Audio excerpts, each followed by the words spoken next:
탄핵 심판 최후 변론에 나선 윤석열 대통령은 비상계엄이 정당했다는 기존 입장을 반복했습니다.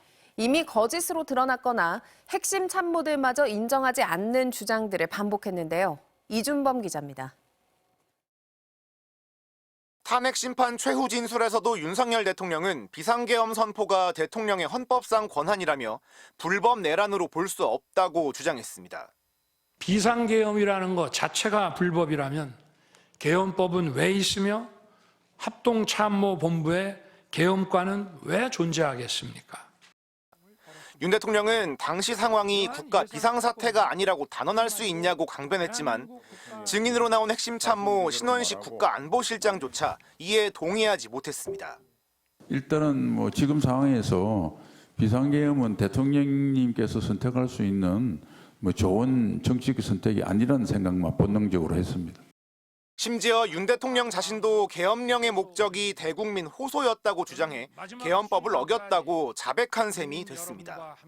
과거의 계엄과는 완전히 다른 것입니다.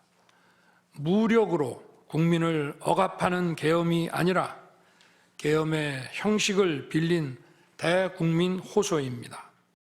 윤 대통령은 계엄 당일 투입한 군 병력이 많지 않다고 주장하기도 했습니다. 비상계엄에 투입된 군 병력이 총 570명에 불과한데 하지만 국방부가 발표한 계엄 당일 투입 병력은 1,500여 명으로 윤 대통령 주장보다 3배 가까이 많았습니다. 윤 대통령이 밝힌 병력 철수 지시 시점도 사실과 다릅니다. 국회의 해제 요구 결의가 이루어진 이후에 즉시 모든 병력을 철수했습니다. 계엄사령관이 병력 철수 지시를 받았다고 밝힌 시간은 새벽 3시쯤. 윤 대통령이 주장한 시점보다 2시간이나 늦습니다. 그때 한 3시경에 군 이제 철수하라 이런 지시를 받았다는 거죠? 예, 그렇습니다. 대통령한테 직접 받은 것은 3시경, 그때 처음. 2시 50분에 세이사에 정확하게. 네, 2시 50분. 윤 대통령은 군이 충돌을 피하기 위해 노력했다고 주장하기도 했는데요. 입구를 시민들이 막고 있어서 충돌을 피하기 위해 불 꺼진 창문을 찾아 들어간 것입니다. 당시 군인들이 환하게 불 켜진 창문을 깨고 들어가는 모습은 영상을 통해 온 국민이 지켜봤습니다. 윤 대통령은 비상계엄이 절차적으로 문제가 없다고 주장하기도 했습니다. 과거 김영삼 대통령도 금융실명제를 발표할 때 사전에 국무회의를 제대로 거치지 않았지만 문제가 되지 않았다는 겁니다.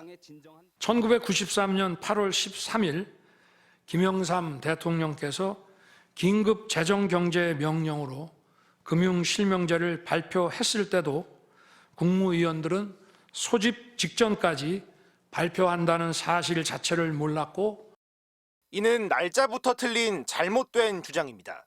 당시 김 전 대통령은 8월 13일이 아닌 12일 오후 5시 반에 국무회의 소집을 지시했고 저녁 7시부터 임시 국무회의를 열어 7시 48분에 특별 담화문을 발표했습니다.